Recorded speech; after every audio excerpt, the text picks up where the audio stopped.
All right. Here we go. Mike Lee Kineric, All Raven Podcast, number 10. What do I think of other Israeli martial artists that teach in America? Okay, I only have 13 minutes. Originally, I put a longer list of people I was going to cover.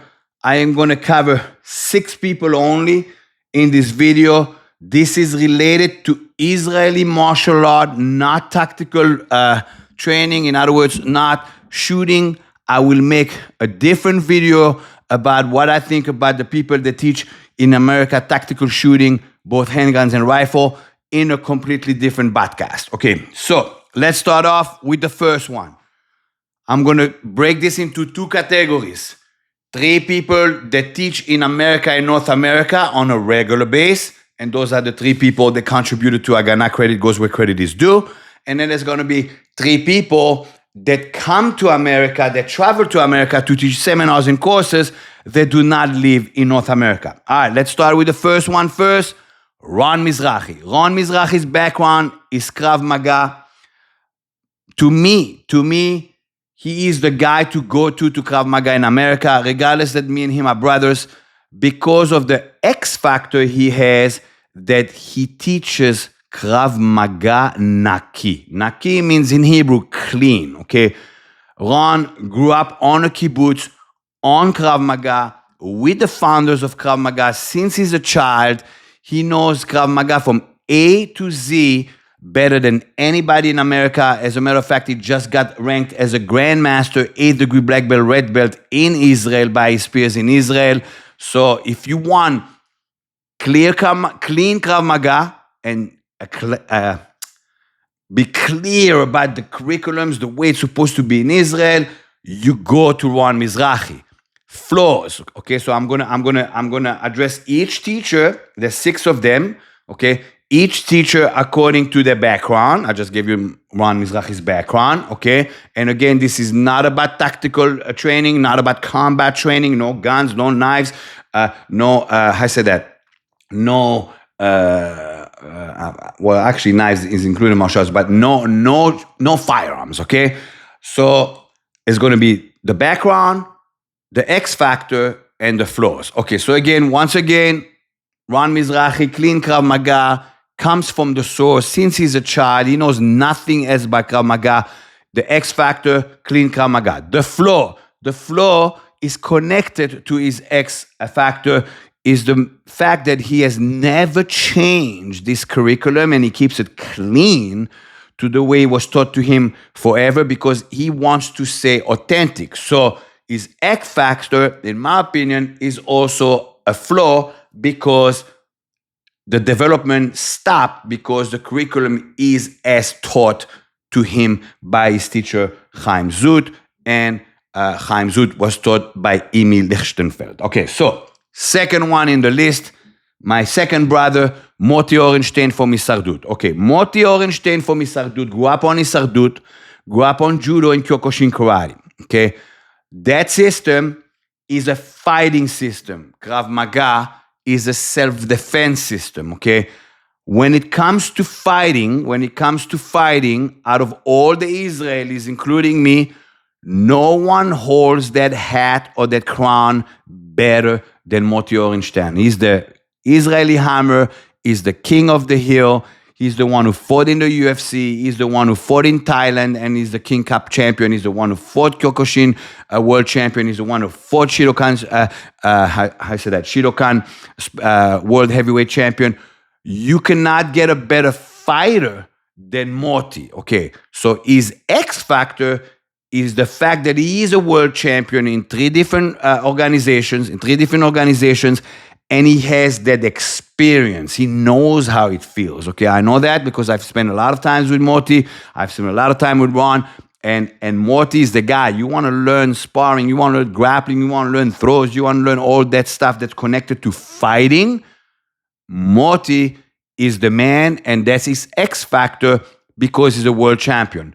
Flaws of Moti Horenstein. He only has one flaw. He's too nice. He's just too nice. Okay, so if I meet somebody in the martial art industry or in the Israeli martial art industry, which is plagued with freaking, politics and pissing contests, and bad mouthing each other. It's actually funny at this point. I'm 58 years old, turning 59 years old, and now I'm at the point in my life like, you're right, I'm wrong, life goes on. But I used to do those pissing contests, and I'll talk about that in a second. Okay, Moti is the nicest guy. So to me, if somebody in the martial arts industry or in the Israeli martial arts community says to me, I can't stand fucking Moti, I know that motherfucker is a bad person, because Moti is simply just too nice. So that's his flaw. His flaw is actually a good flaw. He's too nice. So that's Isardut. Enter Lotar, enter Nir Maman. Okay, even though me and Nir Maman have gone our separate ways, I said that I have to give credit where credit is due as far as Haganah is, and I'm going to give you the breakdown. Okay, again, me and Nir went our separate ways. We both decided that an olive branch is better for both of us. We are past the fucking pissing contest, who's better, who this, who that, and we have a mutual respect between the two of us. So now I'm giving an evaluation as I gave to Ron and Moti. On the Lotar level, which is more counterterrorism, Ron is Krav Maga, self-defense. Moti is Isardut, fighting. Nir is Lotar, more of the counterterrorism, this and that. Extremely experienced, heavy law enforcement experience. Okay, Nir is a career law enforcement officer in Canada since I've known him.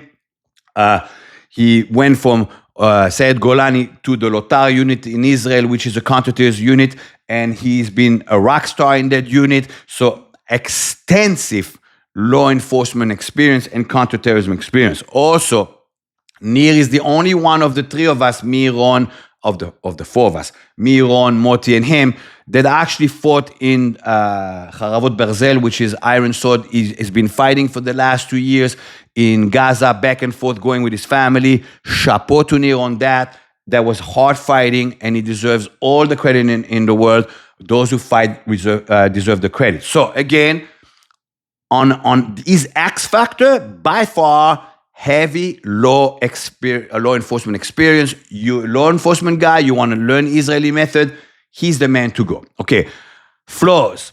In my opinion, he tends to talk a little bit too much in his seminars, in courses. So those that are grinders, they kind of get handsy, like, okay, how much we're going to talk? Let's work more. However, it breaks it down logistically wise and really breaks it down. If you go to a Nir Maman seminar, and I know that because I brought him for seminars, he really breaks it down. He's very articulated with his mouth. He's way more articulate than me. I have 3 words in my vocabulary: motherfucker, fuck, and go fuck yourself. But he's very articulated. So that's his flaw. It tends to a little bit too much, but nothing, like I said, is X factor, extremely experienced law enforcement. So if you want to learn self-defense in America for one of the Israelis, go to Ron. If you want to learn fighting, go to Moti. You want to learn tactical training, go to Nir Maman. You want to go to a hybrid that's a little bit of all those 3 together, obviously I'm the hybrid guy, I got not this and that. Not to say that they cannot teach hybrid, but that's my direction where I went. Let's talk now 3 people that do not live in America, but come to America to teach seminars. The first one is Dudi Turjiman. Dudi Turjiman, I brought him in, and I'm going to go back to the old concept. If you don't have something good to say about somebody, say nothing. So I am actually going to say nothing about Dudi Turjiman. I am not giving an evaluation. I don't want to badmouth. I don't want to say anything. So I'm bypassing Dudi Turjiman. Next, Idan Abolnik. Idan Abolnik is the guy that runs Kala. Okay, I've never met Idan Abolnik in person. I've only seen his material. I talked to him a lot. His background is Sayed Golani. He was a magist like I was. Nir Maman was Sayed Golani, so it's very similar background as well. So I've never saw him teach in person, and I've never met him in person. However, from what I see, I like what I see because he is what I call the guy that will challenge everything. He reminds me a lot of myself 30 years ago when I was challenging everything, said that doesn't fucking work, that doesn't fucking work. And there's a commonality between me and Idan. So he is X factor. He's a reality fighting grinder and seeker. In other words, he only wants to teach what he believes will work under pressure, and you can see it clearly in his training videos. So that's his X factor. His flaws, or what I think his flaws is the same flaw I had 30 years ago. He tends to, badmouth people online and telling them, but everybody hates the one that says the truth. So he's creating what I used to create a lot. And again, I'm at the point in my life, you're right, I'm wrong, life goes on, who gives a fuck, right? But like Idan is arguing with people online and telling people your thing is not working, it's bullshit, it's commercial karma, this and that. So it reminds me of myself a lot.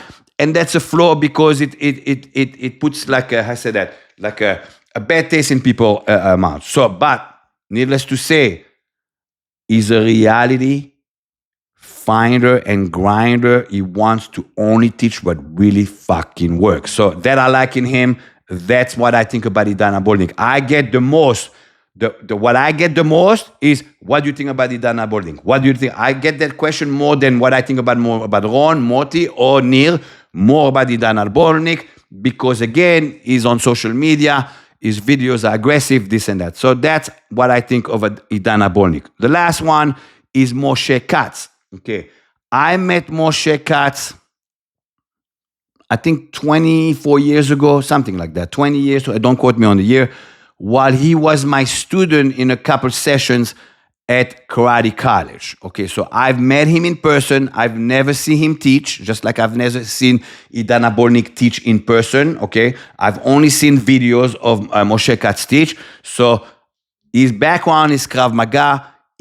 I believe the person that ranked him is Itai Gil. Itai Gil is a badass. He comes out of the Yamam unit. He knows what he's doing. He's very respected among the Israelis. So that's his background. So his X factor, the Moshe Katz X factor, is his lineage with Itai Gil. It is real. It's from a teacher that's well respected. It's from a unit. The Yamam unit is a badass unit. So that's his X factor. His flaws, from what I saw, and again, from what I saw 24 years ago, maybe it changed, but I look at the social media and it's kind of like parallel to what I think for 24 years ago. I was not impressed with him physically. He doesn't, I'll tell you what, Ron Mizrahi gets in a scuffle in the street, it's going to be the one vicious fucking 30 seconds, okay?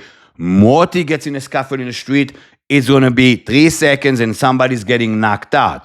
Nir Maman gets into a scuffle in the street, it's gonna hurt. He's big, he knows what he's doing, he's very skillful. Motherfucker can kick your head off with a spin kick. So skill-wise, I know Ron can deliver, I know Moti can deliver, I know Nir can deliver. Again, I'm gonna bypass Dudi Turjiman, I ain't got nothing to say good, so I'm not saying anything. I know Idan Abolnik is gonna fuck you up. I'm not that sure about Moshe Katz. He looks a little bit more,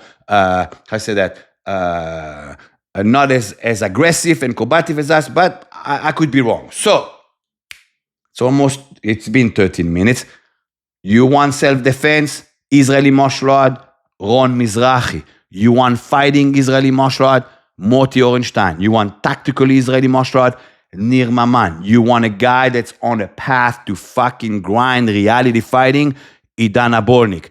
You want a little bit more mellow. You're not into what we crazy Israelis are. And again, it's no offense to Moshe Katz, but from what I saw 24 years ago, I was not that impressed physically with him. I am Mike Lickner. Everybody knows I respect skill.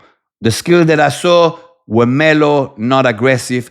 That's what I think about those 6 individuals. Yes, there was a bigger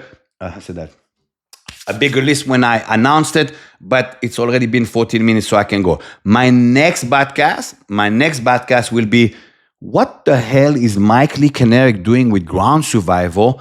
Where did he get his ground survival? What is it based on? And what the fuck it is? That's my next podcast. See you guys next time. Mike Lickner, oh Raven.